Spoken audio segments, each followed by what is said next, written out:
العالم يتحرك بعيدا عنا، خاصة في المنطقة الآسيوية وكذلك الشمال الأمريكية. هذا هو اللي تيتطلب باش نديروا قراءة جديدة تتأخذ بعين الاعتبار بطبيعة الحال هذا التحول. يعني قراءتنا المنطقة المغربية يجب أن تختلف تماما على القراءة التي كانت عندنا في الستينات. Je suis ici depuis une dizaine d'années.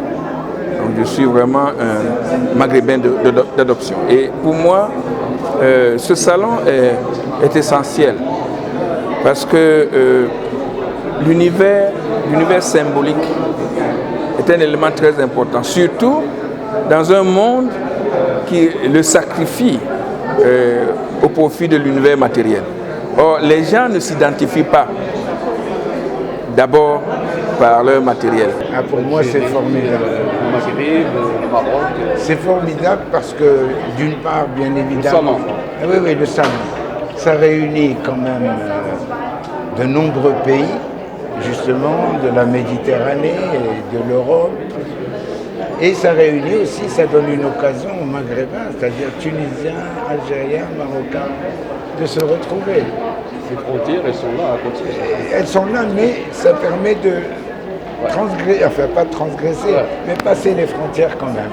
Parce que beaucoup l'ont dit, qui ne pouvaient pas par exemple passer du Maroc en Algérie, mais il y en a qui sont là.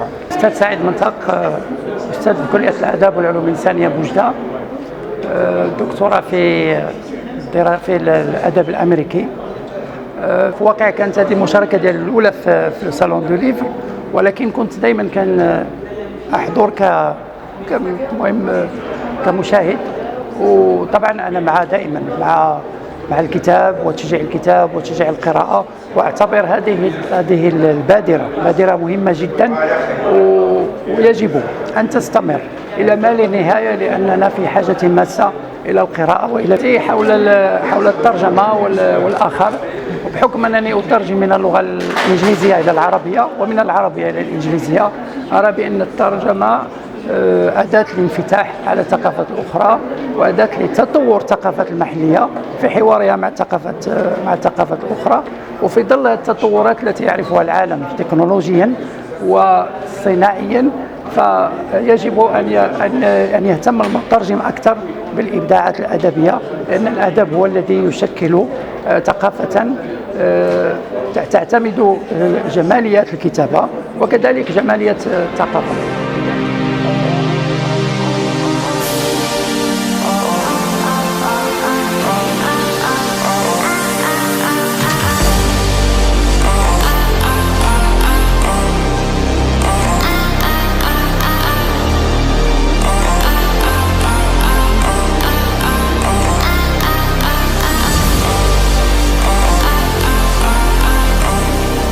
Là, j'ai trouvé déjà très propre. Déjà, quand je suis arrivée de l'aéroport, oui, c'est la première fois. Okay. J'ai regardé la ville, j'ai dit mais comment c'est propre ici, ça m'a frappé.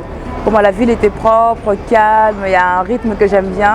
Les gens sont gentils, ils sourient tout le temps, ils posent des questions, ils sont curieux et ça fait plaisir d'être là. Moi, je suis venue au salon pour présenter une création autour de Frantz Fanon qui s'appelle Lâcher l'homme. Et en fait, Lâcher l'homme, on a pris comme ça la création. Et en fait, on va interpréter les textes de Frantz Fanon à notre manière, avec une mise en musique, machine, guitare, voix, flûte et une création vidéo pour l'accompagner. Donc on fait comme un voyage dans la tête de Frantz Fanon. On a choisi un chapitre de son livre qui s'appelle Peau noire, masque blanc. Et c'est un chapitre où il décrit son expérience vécue de noir. Donc il explique comment tout d'un coup il se découvre dans les yeux de l'autre comme étant quelqu'un de noir et qu'est-ce que ça représente. Donc c'est très poétique, il y a beaucoup de textes, mais vraiment on est dans sa tête. Donc voilà. Cette rencontre à l'espace jeunesse qui était pour moi magique, on a eu des tout petits avec qui on a fait une chanson, on a discuté avec différentes personnes, des gens qui travaillent aussi bien dans l'édition, dans le livre, que des jeunes étudiants d'Oujda. On a pu échanger, c'était vivant et surtout on a fait beaucoup de musique et partagé une très bonne énergie. Donc ouais, c'était un très bon moment.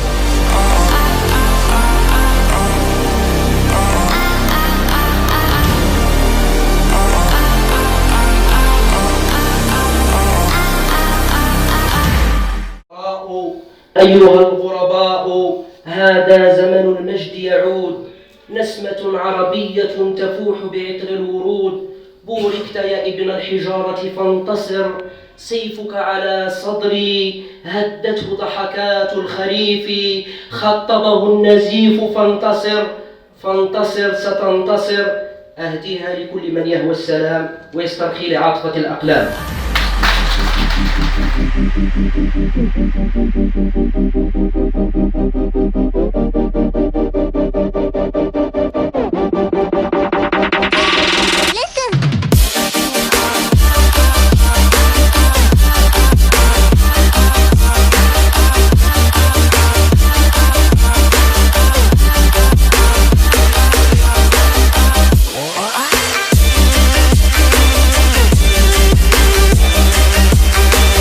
السلام عليكم ورحمة الله تعالى وبركاته. أنا تلميذ أتيت إلى هذا المعرض الذي هو نشكر وزارة الثقافة على تنظيم هذا المعرض القيم، وجئنا إلى هنا ومنحونا كتب، يعني هنا كتب متعددة يعني، ونشكر وزارة الثقافة على هذه المبادرة القيمة.